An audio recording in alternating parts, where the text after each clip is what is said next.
Bonjour à tous et bienvenue dans cette première vidéo du cours sur les courbes paramétrées planes. Nous allons commencer par des généralités pour voir de quoi on parle.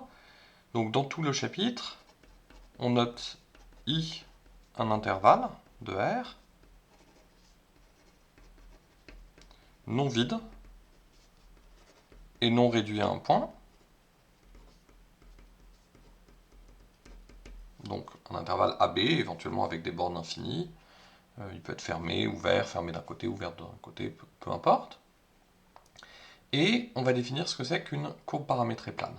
Une autre remarque, c'est que dans tout le paragraphe, dans tout le chapitre sur les courbes paramétrées, on fixe un repère orthonormé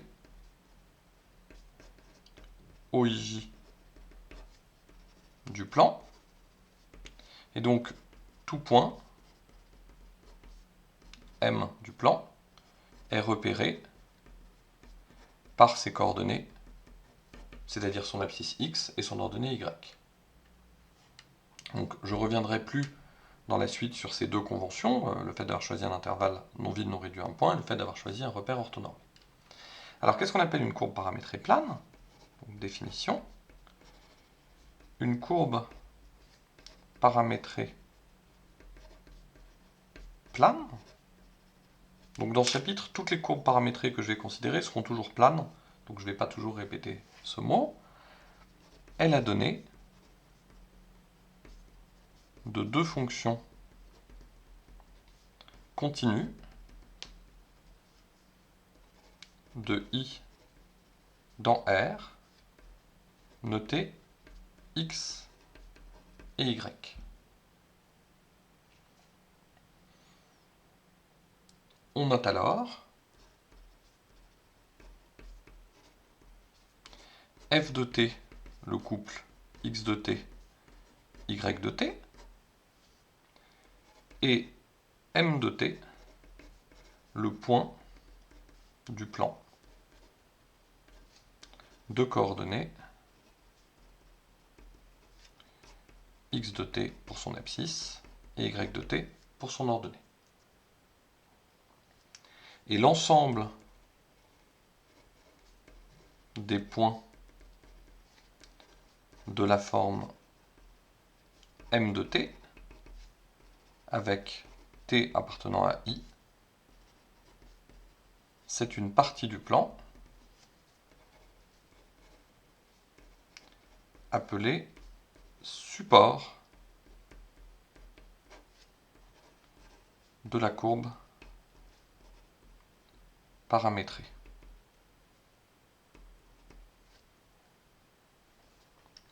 Donc, on peut voir une courbe paramétrée soit comme la donnée de deux fonctions x et y, soit comme la donnée d'une fonction f de I dans R2. Donc on dit que cette fonction est continue parce que ces deux composantes, la fonction x et la fonction y, sont des fonctions continues. Ou alors on peut dire qu'à chaque point t, on associe un point du plan m de t. Il y a trois façons de le voir qui sont essentiellement équivalentes. Et donc on a ces notions. Alors on peut commencer tout de suite par un premier exemple.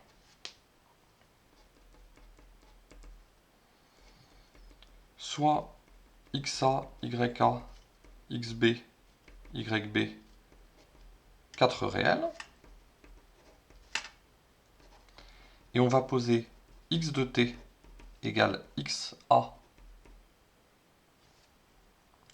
plus t fois xb moins xa, et y de t égale yk plus t fois yb moins yk.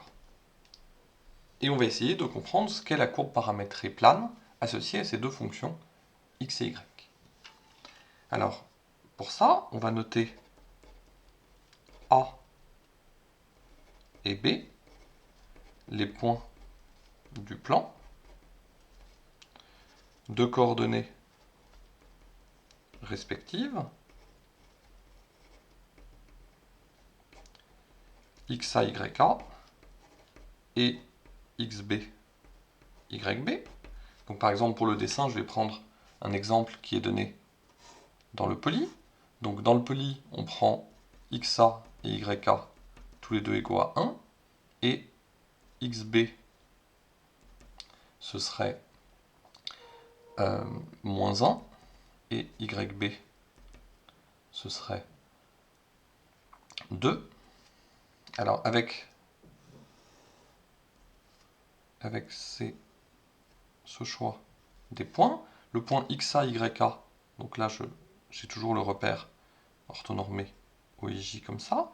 Ici, j'ai un point A de coordonnées 1, 1. Le point B, il a pour abscisse moins 1, et pour ordonnée 2. Donc, on peut le situer ici. Alors, avec ces définitions-là, comment est-ce que je peux interpréter ça? En fait, si je regarde ici le vecteur AB, donc le vecteur AB, il a pour coordonnées XB moins XA, YB moins YK. Donc ici, ça fait XB moins XA, ça fait moins 2. Et YB moins YK, ça fait 1. Donc ce ne sera pas exactement l'exemple du poly, mais ça ressemble, c'est pas grave. Donc, avec ce vecteur AB, qu'est-ce qu'on peut dire? On peut dire que le point M de T vérifie que A M de T est égal à T fois AB. Puisque si vous faites XT moins XA, ça fait T fois XB moins YXA. Pareil pour les Y. Donc les coordonnées de AM de T, qui sont X de T moins XA, Y de T moins YA, sont les mêmes que les coordonnées de T fois le vecteur AB. Donc qu'est-ce que ça veut dire? C'est-à-dire que le point M de T est sur la droite AB. Et donc si je trace maintenant la droite AB, je peux voir où se situe le point M de T en fonction du paramètre T. Par exemple, pour T égale à 2, j'ai ici le point M de 2. Ce point M de 2, c'est le point obtenu quand T vaut 2. Alors, on peut prendre l'exemple. Si on prend X de 2, ça fait XA plus T fois XB moins XA. Donc, avec T égale 2, ça fait 1 plus 2 fois XB moins XA qu'on a calculé qui faisait moins 2, pardon. Donc, ça fait moins 3. Et Y de 2, ça fait YK qui fait 1, plus 2 fois YB moins YK qui faisait 1 aussi. Donc ça fait 1 plus 2 fois 1, donc ça fait 3. Donc on a bien un point ici. On peut constater que l'abscisse de ce point, ça a bien l'air d'être moins 3, et l'ordonnée de ce point, ça a bien l'air d'être 3. Et ainsi de suite, on a tous les points comme ça de la droite AB. Par exemple, M de 1, ça fait le point B, M de 0, ça fait le point A. Si je regarde le point moins 1, M de moins 1, il a l'air d'être là. Là, je vais trouver le point M de moins 2, et ainsi de suite. Donc, on voit sur cet exemple que le support de cette courbe est la droite AB. Et donc, on voit ce qu'on va voir dans un peu tout ce chapitre, c'est qu'en fait, on va faire des représentations géométriques de nos courbes, et les courbes paramétrées vont servir à, justement, paramétrer des objets géométriques. Vous avez vu au lycée des représentations comme ça de droite, et donc là, on dit qu'on a donc la courbe est ce qu'on appelle une équation paramétrique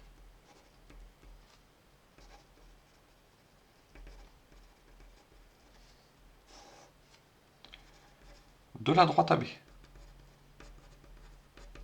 C'est-à-dire qu'on arrive à paramétrer la droite AB, c'est-à-dire à écrire cette droite comme le support d'une courbe paramétrée. Au passage, si on prend les mêmes fonctions, x de t, y de t, mais qu'on restreint juste i au segment 0,1, avec i égale le segment 0,1, c'est-à-dire qu'on regarde juste les points de la forme m de t pour t appartenant au segment 0,1, on voit qu'on a exactement les vecteurs, les points m de t qui sont dans le segment AB.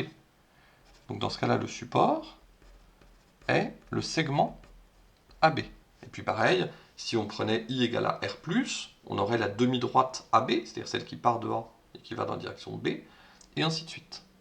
Donc on peut comme ça paramétrer des droites, des demi-droites, des segments du plan.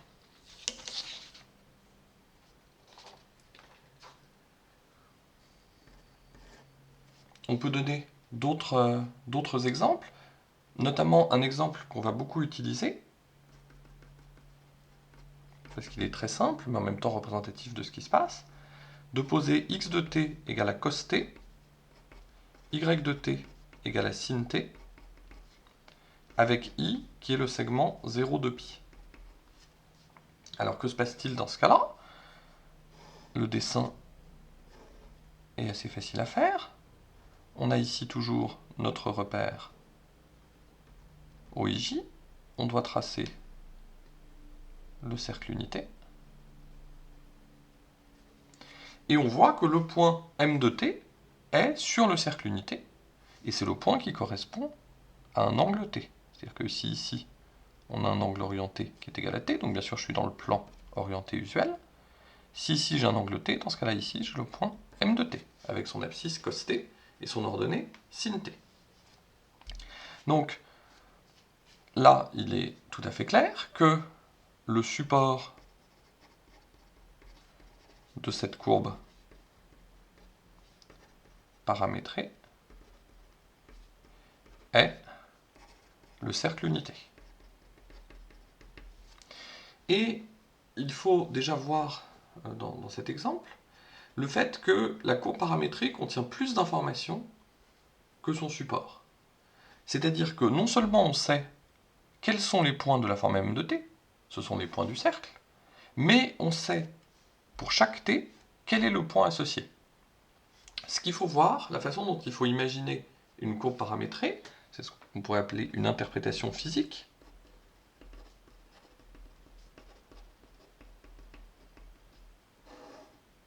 C'est qu'on a un mobile qui se déplace dans le plan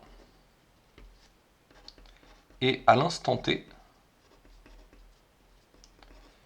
il se trouve au point M de t, donc de coordonnées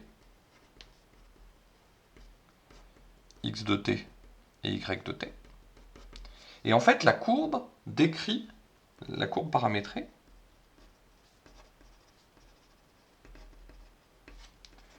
décrit le déplacement de ce mobile et le support de cette courbe paramétrée est la trajectoire du mobile.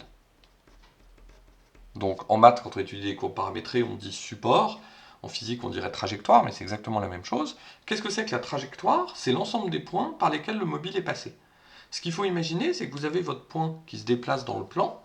Vous pouvez imaginer que c'est un point qui est muni, disons, d'un petit stylo ou quelque chose comme ça. Et donc le point, à chaque fois qu'il passe par une position dans le plan, il met un petit point sur cette position, il met une trace, il laisse une trace, et donc à la fin de son déplacement, on voit exactement par quel point il est passé, parce qu'en fait il a dessiné une forme en passant par différents points successifs. Donc là on a le point sur le cercle, quand t vaut 0, le point est ici, donc m de 0, c'est ce point-là. Le point, quand t passe de 0 à 2π, t augmente de 0 à 2π, le point se déplace comme ça, il arrive ici en pi, ce point-là c'est m de pi. Ensuite il continue, et là il arrive à nouveau au point de départ, donc m de 0 égale m de 2π. Et donc on voit que non seulement la trajectoire, c'est-à-dire le support, c'est le cercle unité, mais on a plus d'informations. On sait qu'il est parti du point tout à fait à droite, qu'il a fait le tour une fois, en arrivant au point ici. Si on avait pris le même exemple de x de t, y de t, mais qu'on avait fait pour l'intervalle i, qu'on avait pris l'intervalle 0, 4π, dans ce cas-là, le point il partait d'ici, il faisait une fois le tour, puis une deuxième fois le tour, et il revenait au point de départ à l'instant t égale 4π. Donc ça n'aurait pas été la même courbe paramétrée, ça aurait été le même support, la même trajectoire, c'est-à-dire qu'à chaque fois on aurait eu à nouveau le cercle unité, mais on aurait parcouru 2 fois l'ensemble du cercle. Et puis si on avait pris I égale R, par exemple, on aurait fait une infinité de fois le tour du cercle. Donc il faut bien voir que l'ensemble de définitions a un rôle, et il faut voir aussi qu'on ne peut pas tout lire sur le support. Donc ça c'est une remarque importante. La courbe paramétrée contient, disons entre guillemets, plus d'informations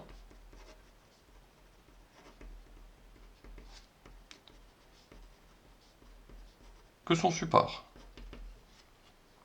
C'est assez naturel, si vous voyez un point se déplacer dans le plan, vous avez plus d'informations en regardant le point effectuer son déplacement que si juste vous savez à la fin par quel point il est passé.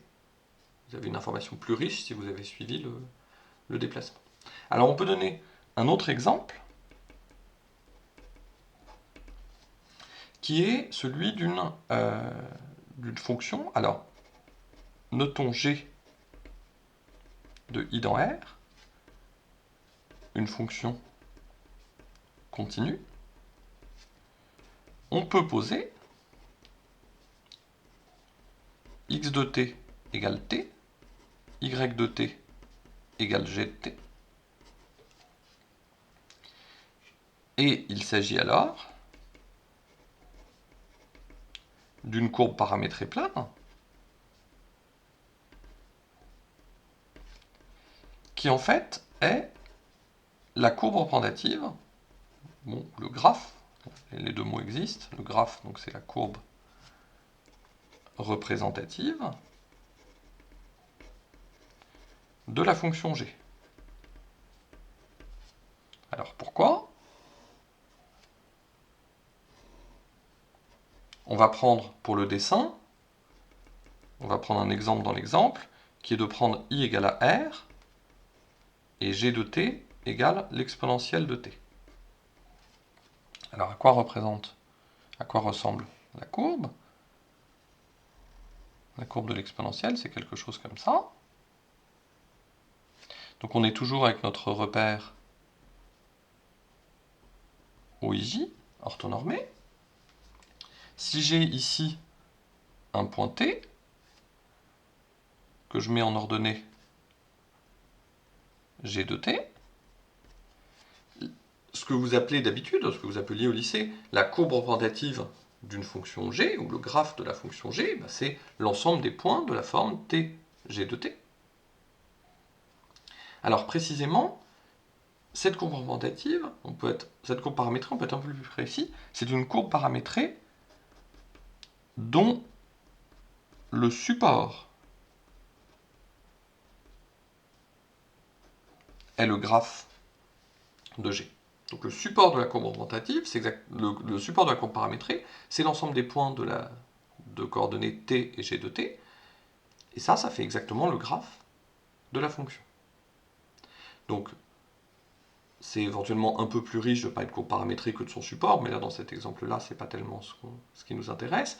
Le but de cet exemple-là, c'est uniquement de nous imaginer, disons de comprendre que les courbes paramétrées englobent le cas des courbes représentatives de fonctions, et donc de voir que ce que vous avez vu avec des courbes, disons la façon dont on étudiait les courbes, va en fait se généraliser pour étudier les courbes paramétrées. L'idée c'est vraiment que la notion de courbe paramétrée généralise la notion de courbe représentative et de graphe d'une fonction.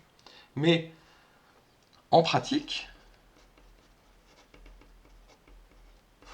je voudrais directement dire que cet exemple-là sera vraiment à part. C'est-à-dire qu'en pratique, on ne tracera